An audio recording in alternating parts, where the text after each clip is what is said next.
Good morning to class. आज हम अपना नेक्स्ट चैप्टर स्टार्ट करने जा रहे हैं। नेक्स्ट चैप्टर हम टनल्स के बारे में पढ़ेंगे, उसकी नॉलेज लेंगे कि किस टाइप की अलग अलग टनल्स होती हैं।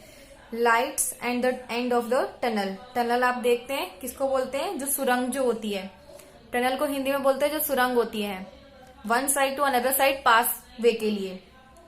सम टनल आर नेचुरल। कुछ टनल जो होती हैं वो कैसी होती है? नेचुरल होती हैं। Some were built to serve the purpose of war and some as passageway for trains, vehicles and pedestrians। क्या कुछ टनल्स जो होती है वो नेचुरल होती है, जो नेचुरली बनी हुई होती हैं, और कुछ टनल को हम खुद बिल्ड करते हैं, लोग बनाते हैं। किस पर्पस के लिए? जैसे वॉर हो गया, कोई भी लड़ाई, कोई भी युद्ध हो गया, उसके लिए। ओके और कुछ होती है passage way for trains, trains के, व्हीकल्स के, एंड पेडेस्ट्रियंस मीन्स पैदल जो लोग जाते हैं उनके गुजरने के लिए, उनके जाने के लिए, इधर से उधर आने जाने के लिए। इस टाइप की टनल्स बनी हुई होती हैं। तो आज कुछ टनल्स के बारे में हम यहाँ पे पढ़ेंगे। फर्स्ट है आपका at 53.85 kilometre it is one of the longest undersea tunnel in the world. Undersea tunnel है वर्ल्ड में कितनी की? 53.85 किलोमीटर की, बहुत लॉन्गेस्ट टनल है। ये कनेक्ट करती है, connect the Japanese islands Honshu and Hokkaido. Japanese island को क्या करती है? कनेक्ट करती है होन्शु एंड होकाइडो। इसका नाम क्या है? इस टनल का नाम है Seikan tunnel. Second tunnel. Okay next है आपका built under a major river between 1825 and 1843 the first successful attempt under a navigable river. Navigable river first successful attempt है ये। कैसे कि जो रिवर, जो जहाज, जो बड़े बड़े जहाज होते हैं ना, जहाज रानी जिनको बोला जाता है, उनके लिए under a navigable river. Navigable river की क्या बनी है? ऊपर बनी हुई है, ये अंडर बनी हुई है। अंडर मीन्स नीचे होता है, सॉरी, अंडर मीन्स उसके ऊपर बनी हुई है। ओके रिवर के ऊपर बनी हुई है। जैसे नेविगेबल रिवर जैसे जहाज रानी टाइप में होती है ना, इस टाइप की इनको नेविगेबल रिवर बोला जाता है। तो इसका नाम क्या है? सेकंड का नाम है Thomas tunnel. Thomas tunnel. Okay next है आपका provides crucial transportation link between Norway city. Crucial transportation link है किसके बीच में? नॉर्वे सिटीज में। नॉर्वे सिटी मीन्स उत्तरी सिटीज जो होती हैं उनके बीच में। Oslo and Bergen. ऑस्लो और Bergen. The lightning system mimics the sunrise. It is 25 kilometre long. कितनी किलोमीटर है? 25 किलोमीटर लंबी है ये टनल। और इसमें सिस्टम क्या है? Mimics and sunrise. इसमें लाइटिंग सिस्टम है, मिमिक्स एंड सनराइजेस का। ओके बहुत ज्यादा इसमें क्या है? और ये किसके लिए? ट्रांसपोर्टेशन के लिए है। ट्रांसपोर्ट मतलब इधर से उधर जाने के लिए। और ये टू सिटीज मतलब नॉर्वे सिटीज के किसमें? बीच में लिंक बनी हुई है ये। इस टनल को बोलते हैं Laerdal tunnel. Laerdal tunnel. Next है आपका an undersea rail tunnel that link the United Kingdom and France। United Kingdom and France को क्या करती है? टनल लिंक करती है। Undersea rail at 15 kilometre, 50 kilometre है ये। It is the longest undersea stretch. ये क्या है? लॉन्गेस्ट अंड्रेशिया स्ट्रेच है ये। इसका नाम है चैनल टनल। चैनल टनल इसको बोला जाता है। ओके ये कुछ टनल्स हैं, इनके बारे में हमने आपको बताया। इसको आप अपने होमवर्क में कॉपी में करेंगे, अलग अलग टनल्स के बारे में। ओके यहाँ पे कुछ चीजें दी हैं वो भी हम देख लेते हैं। Tunnel boring machine are often used to excavative major tunnel. These hug machines can bore through all kinds of material like sand, clay and hard rocks. Tunnels इन चीजों का यूज करके क्या होती है, बनाई जाती है, sand, clay and hard rocks का। ओके, इनके अंदर कुछ चीजें जैसे पत्थर की भी, पत्थर, स्टोन, रॉक्स, अलग अलग टाइप्स के रॉक्स का यूज किया जाता है। बहुत ज्यादा हार्ड रॉक्स होते हैं एंड बहुत ज्यादा कैसी होती है ये टनल्स अंदर से, जैसे आपने अभी पढ़ा ना कि बहुत ज्यादा ट्रांसपोर्टेबल, और इसके अंदर क्या है, लाइटिंग सिस्टम भी अवेलेबल होता है किसी टनल्स में, क्योंकि लोगों के पास वे के लिए होती है, ये पैसेज वे के लिए होती है, इधर से उधर जाने के लिए।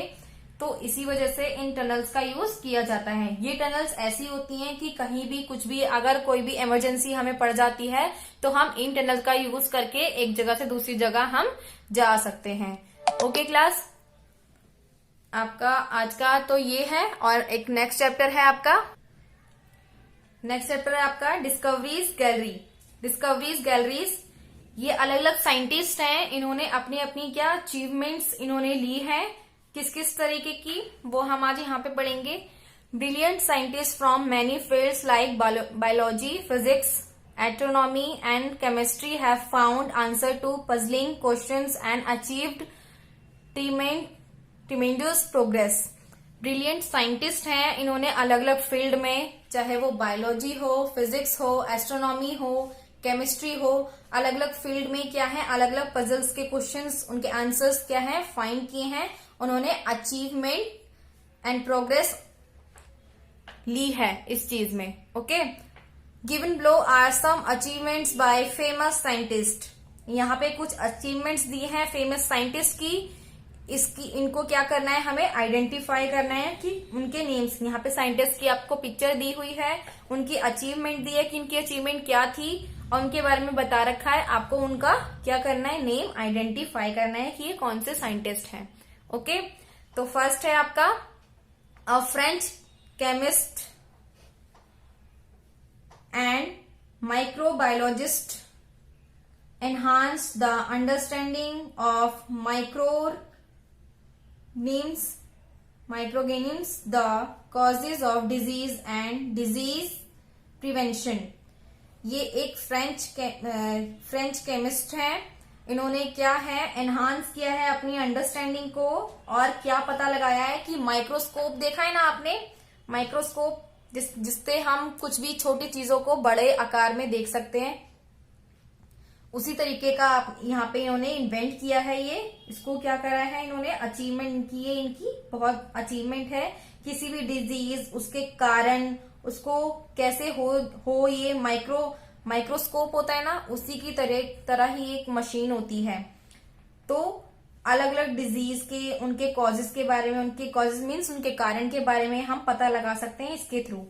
ये साइंटिस्ट हैं, इन साइंटिस्ट का नेम आपको आइडेंटिफाई करना है। इन साइंटिस्ट का नेम है लुइस पास्चर।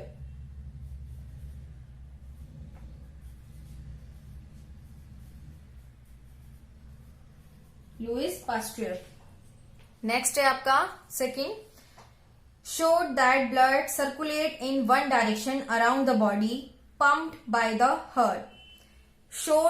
showed means देखा, ब्लड सर्कुलेट होते हुए इन वन डायरेक्शन में, क्योंकि एक ही डायरेक्शन में हमारा ब्लड जो है हमारी पूरी बॉडी में, अराउंड द बॉडी मतलब पूरी बॉडी में हमारा एक ही डायरेक्शन में ब्लड क्या है, सर्कुलेट होता है, और हार्ट इसे क्या करता है, पंप करता है। इन्होंने ये पता लगाया है, इसके बारे में, इसका नाम क्या है, इनका नाम है विलियम हार्वे। इनका नाम है विलियम हार्वे। नेक्स्ट है आपके, a German engineer in 1876 invented the first practical four stroke combustion engine. इन्होंने फर्स्ट, ये क्या है, फर्स्ट जर्मन इंजीनियर है, जर्मन के इंजीनियर पहले इंजीनियर हैं जिन्होंने पहला प्रैक्टिकल 4-स्ट्रोक प्रैक्टिकल किया, 4-स्ट्रोक कंबशन इंजन का। फोर स्ट्रोक मीन्स जो इंजन है, जो आप फ्यूल देखते हैं, फ्यूल जब हम क्या करते हैं, उनको स्टार्ट करते हैं किसी भी गाड़ी को या फिर कैसे भी इंजन को या फिर और भी व्हीकल्स होती हैं, जब उनको हम स्टार्ट करते हैं तो उसमें किस वैसे वो ज्यादातर जो व्हीकल्स होती हैं कैसे स्टार्ट होती हैं, फ्यूल से। बिना फ्यूल के वो स्टार्ट नहीं होती हैं, तो फ्यूल से स्टार्ट करते हैं। तो उसमें से जब वो स्टार्ट होती हैं तो उसमें से जो एनर्जी निकलती है, एनर्जी गिव अप होती है, एनर्जी आती है, तो उसके अंदर जितना भी क्या है वो फोर स्ट्रोक एम्बिशन इंजन में 4 स्ट्रोक के द्वारा ही, 4 स्ट्रोक मतलब 4 बार क्या करने पर, स्ट्रोक करने पर ही आगे वो एनर्जी जनरेट होती है। ओके, तो सबसे पहले इन्होंने, ये जर्मन इंजीनियर है, इन्होंने ये इन्वेंट किया था। इनका नाम है निकोलस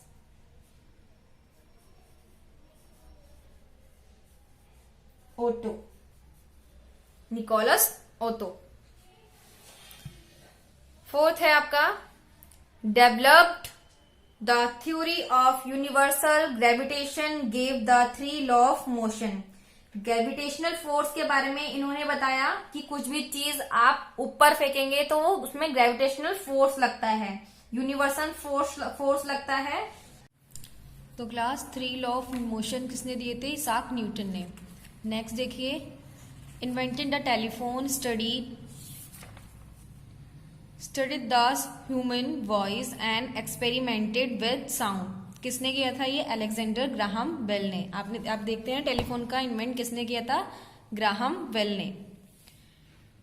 एन इटालियन साइंटिस्ट, एक इटालियन साइंटिस्ट थे, डेवलप द टेलीस्कोप, जिसने क्या डेवलप किया था? टेलीस्कोप किया था। Made revolutionary observation about our solar system, जिसने क्या किया था? ऑब्जर्व, इस टेलीस्कोप ने ऑब्जर्व किया था हमारे सोलर सिस्टम में। Discovered the moon that orbit Jupiter's, moon से ये क्या किया था? मून ने इसको डिस्कवर्ड किया था। इसकी डिस्कवर्ड मीन्स होता है खोज करना। इसकी खोज की थी कि जुपिटर जो होता है वो अपने ऑर्बिट पे कैसे मतलब राउंड घूमता है। ऑर्बिट मीन्स जब अपने जो प्लैनेट होता है वो अपने अक्ष पे, जब अपनी ही जगह पे वो राउंड घूमता है।